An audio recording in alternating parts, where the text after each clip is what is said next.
This woman opened a portal and got it all on camera. Check it out. It said that this girl went missing back in 2001 after recording this video where she placed two mirrors together and something really strange happened. Something really strange going on here, and if something ends up happening to me, I just hope that this video can maybe explain it. Okay, so I have these two mirrors in my room. As you can see, they're pretty normal looking mirrors, but I was cleaning and I had them kind of set up like this, and I noticed something really weird. Just watch. See, when you look through the mirror into the other one, it becomes like a window. I don't know if people know this or not, but facing two mirrors together is something you just shouldn't do, and it's said to open portals or bring in really bad energies or spirits. Sometimes good, but usually bad. And there's this huge warehouse, grocery store or something down there. But wait, it gets even crazier. Watch this.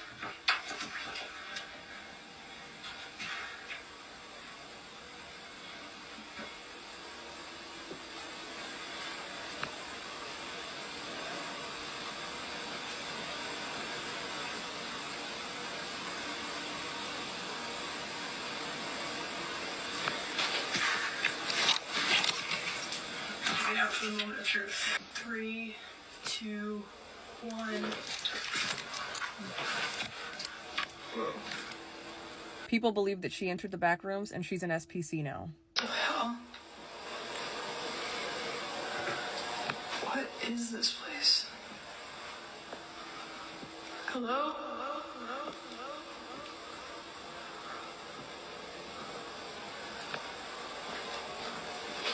How far does it go?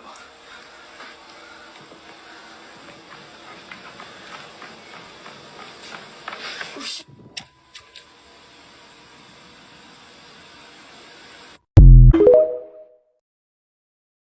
The veil is broke, bro. These NPCs out here glitching for real.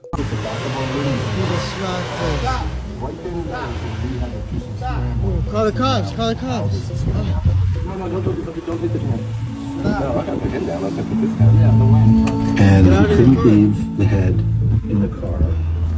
Because he probably grabbed the Burt Reynolds head and a camera and just started walking down the clunkety clunk wooden sidewalk. So that's the first part of it. Just have a trip. This is in the morning. We're all going to. Scariest things caught on camera.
Zendaya at the Met Gala, and people are saying she ate, but what they don't understand is what really going on.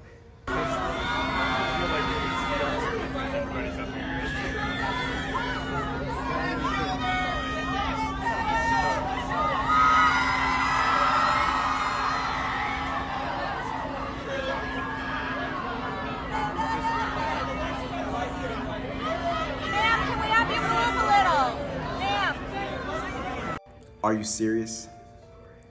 Now she has conquered and take over the Met Gala. The Met Gala is satanic and evil. I would never want to go there or watch the people that come to there.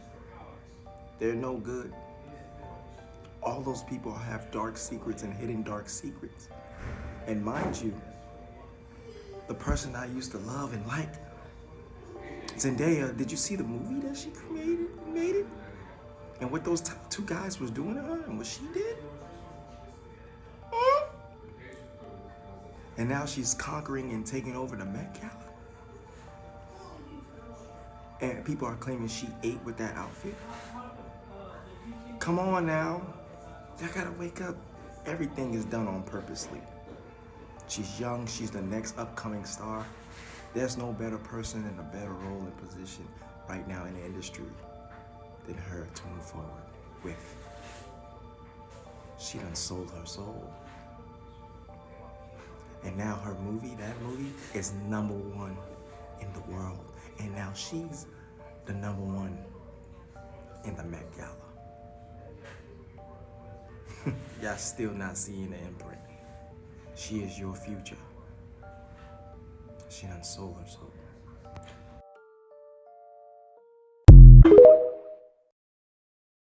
Welcome back to TMZ Live. Here is a headline that definitely will get your attention. Florida man finds evidence, proof of time travel. Florida man? Knocked me over with a feather. I know. Of course it happened in Florida. But I saw the headline, and it's all about this guy believes that those two guys you just saw are the same are guy. the same person. This is one day later. One day later, he is aged this much. This guy in Florida, and he did a TikTok, which has clearly gone viral because everybody clicks on this headline. I did too, I fell for it. I can't figure out what happened here. So we'll let him explain it, but basically he has a Ring camera in his backyard and it's focused on this shed. He saw someone walk into his backyard one day. A young guy, and then a day later, an old guy 40 years. walks out of the shed. Watch. This guy walks around my backyard, goes to my shed, opens the door, goes inside, and disappears. Called the cops came, they went in the shed twice. He wasn't in there. You can see he never came back until the next day right here. Notification on my camera that there's somebody in my backyard, and this guy leaves my shed. This looks like the same guy, maybe, glasses, whatever. Let's look at the other guy. This was the other guy. He noticeably aged. Looks like the same guy, but aged. So him again, and now him. So we should be fair to Alec. In his video that he posted, we made some edits there, but he keeps the timeline going on his Ring camera for the whole. And he's sliding it, so you can see he's sliding through it. So he's scrolling and it's going quickly, but you see the sun come up and go down, and you understand that he's showing you this unbroken. That's the idea of it. So that you see what he saw, which is he says nobody went in and out of that shed. The cops didn't find anybody there. Did anybody call the cops on this? Yes, he did. The cops, you saw them in the video. Did anybody like us call the cops and say, did you actually walk in that shed and nobody was in that shed? I don't think we called the cops. We called the guy who wrote Back to the Future. Even better. Even better. Oh, he's got Bob Gale. He a big deal. Co-wrote the trilogy. He made a great point. I thought, at least, in that when you travel in the movie, like they went from 85 to 2015, you don't actually age. You might go to a different time period, but you don't get older or younger. So he doesn't believe that this guy knows how time travel actually works. If you could go back to the age before social media, would you, before even cell phones, before the internet, and you could be a lot younger, would you do it? Do you want to be 20 but you can't tweet? Yeah. Get me to that shed. Get me to that shed. I'm going back.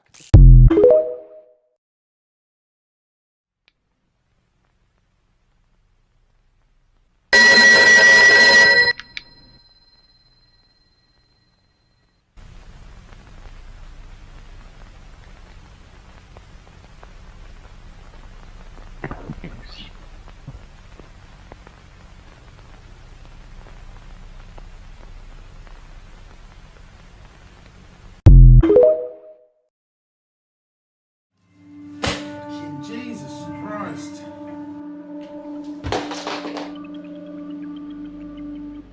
Okay guys, well that's 2. Filming the ceiling, I requested. Okay guys, well that's 2. Filming the ceiling, I've requested. And that's a 3rd. That's pretty good, I think, overall. Any more? It is, almost $80 right there. As you can see guys, this camera, this GoPro, has been shooting this ceiling shot for over a month now, trying to capture the portals. We finally got it. What came through the portals were these 3 crosses, crucifixes I think they are actually, with the little Jesus on there. I think they're Italian. This one has actually got, it's not going to zoom in, is it? Italy, just there on it. These definitely are ours. I am not religious at all, don't own any crucifixes, but that's what dropped through the portal. There's some type of herb or something in the bottom of that one, I think. But anyway, yeah, we finally captured it, and that's what fell through. What is that? Is that bag meowing? Get out of there. What's going on, man? What are you doing? What are you doing?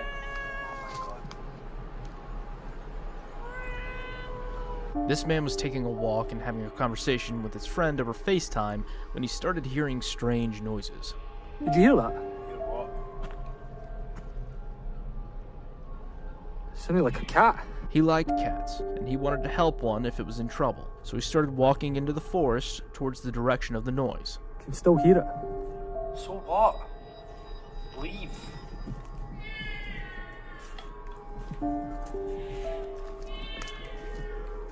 What are you doing? Are you coming to mine or not?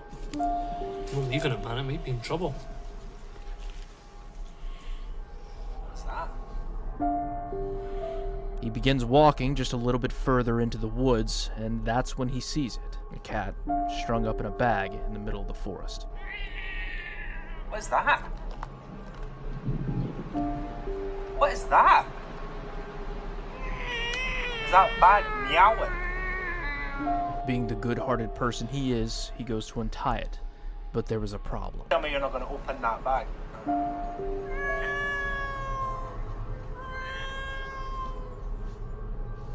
Wait, what's in it? What's in the bag?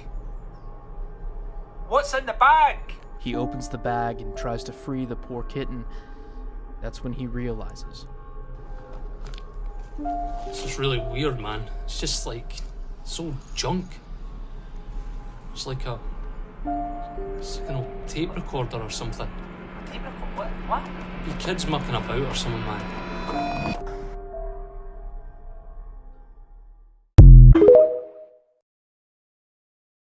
This volunteer at a church tried to sell a teenager on the dark web. This is Kelly Garrett Ivy from Central Georgia. And last June is when these crimes occurred.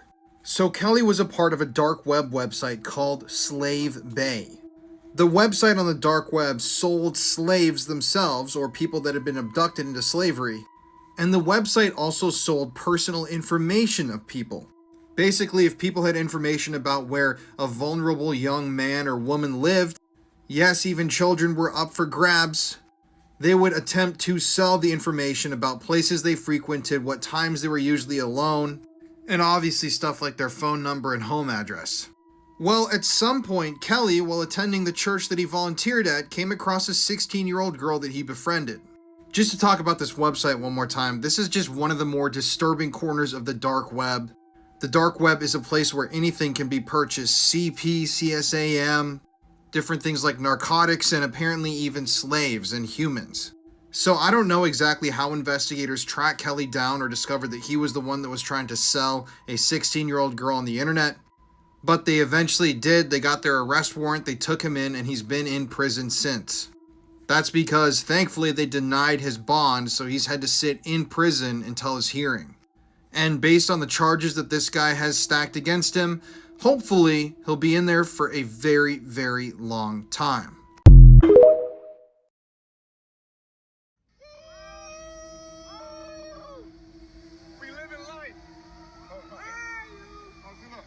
The man you saw in that video, Richard Ragland, went on to drown that day. And this GoPro footage actually captured his final moments of life. Before his death, Richard actually served in the National Guard. Everybody remembered him as having the biggest heart and being a very smart guy. However, on June 4th, 2017, a freak accident would cause Richard to drown in the water he was swimming in Georgia. To this day, nobody knows exactly what killed Richard or what forced him under the water, But his friends that were with him that day stated that he went under the water. They tried to help him, but there was no way they could get him back up to the surface. So after his death, Richard's family mourned their loss. But it wasn't until years later when a diver actually recovered that GoPro sitting at the bottom of that water.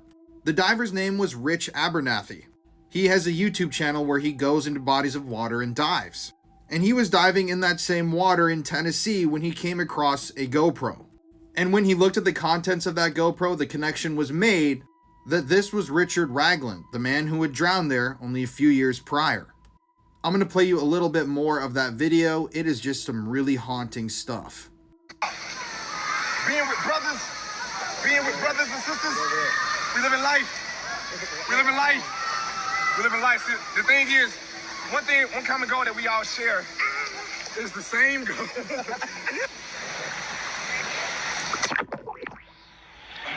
If you want to hear more true crime stories, listen to the podcast Murder in America that I co-host with my wife, Courtney. It's available on all streaming platforms. Hi everyone, it's me, Petey, coming to you live from Petey's Playhouse. Here at Petey's Playhouse, we like to play every day. We have lots of fun games, Petey's famous ball pit, and everyone's favorite characters. But remember, Petey's Playhouse is a secret, so don't tell your parents. What? And when the clock strikes midnight, it's time for Petey and Pal's musical fun time! With me, Petey, everyone's favorite band, Friendo. And don't forget, Conductor Charlie! What is this?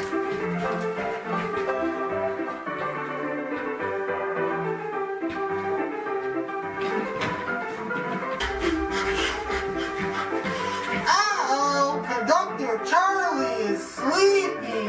It looks like it's nap time. Be ready to play forever, because once you're here, you can never leave.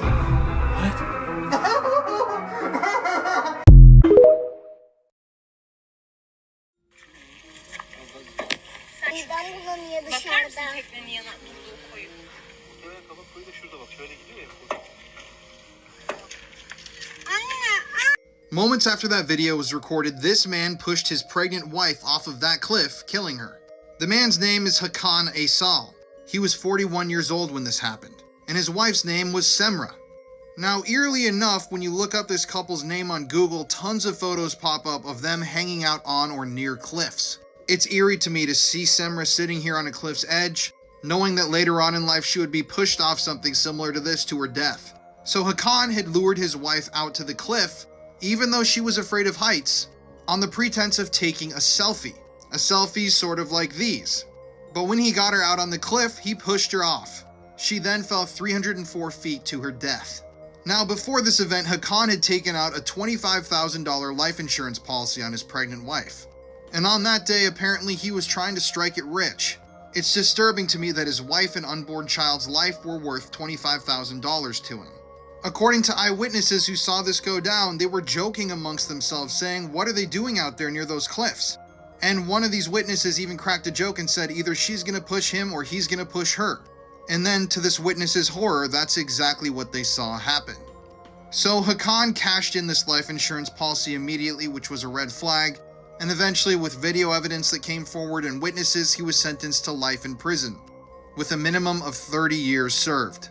If you want to hear more true crime stories, listen to the podcast Murder in America that I co-host with my wife, Courtney. It's available on all streaming platforms.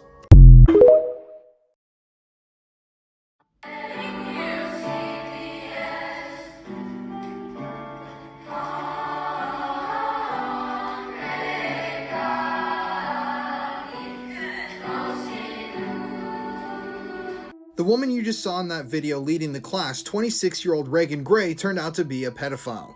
Just last month, Reagan was arrested for having an inappropriate relationship with one of the 15-year-olds that she was in charge of at her church. At the time of the abuse, Reagan was teaching at the Little Rock Christian Academy and volunteered for her church Emmanuel Baptist student ministry.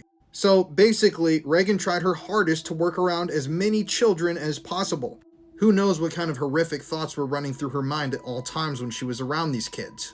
Reagan, before her arrest, was a woman of God, someone who devoted her life to living a pure, holy life. But in 2020, the parents of a student allegedly found text messages between his teacher and himself. Keep in mind, he was a minor. They confronted Reagan about it. She said she would cut off all communication with the kid, and she insisted that it had never been physical. However, in a counseling session in 2023, Gray herself admitted that the relationship had been physical and sexual. And after she ratted on herself, an arrest affidavit was secured, and she was eventually arrested. Now, the teenage victim would actually state that Reagan would send him naughty photographs every single day while they were communicating. They also said that they kept their activity to only stuff using the mouth because she said that she and the student needed to stay pure, which is just disgusting. But this church has had a lot of scandals this year. The same church in March of this year revealed that the children's former assistant children's program director, a man named Patrick Stephen Miller, had had an inappropriate relationship with 2 young girls, and he had assaulted them while they were inside of the church. Hopefully the legal system hands this woman a punishment that goes along with the severity of this crime. But in America, you really never know. She'll probably get 2 years and be out on the street again to victimize more young children. And if you want to hear more true crime stories, listen to the podcast Murder in America that I co-host with my wife, Courtney. It's available on all streaming platforms like Apple Podcasts.